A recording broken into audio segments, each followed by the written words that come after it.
नमस्कार, मैं आपकी दोस्त वंदना। मेरे बगिया में आपका स्वागत है।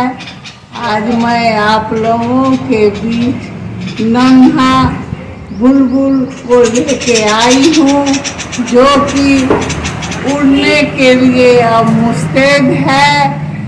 अब हमारे बगिया में 2 बच्चे यहाँ से निकल के हवा में, आकाश में अपना स्वच्छ विचरण करने के लिए तैयार है। देखिए दोस्तों, इसीलिए पेड़ पौधा लगाइए और प्राकृतिक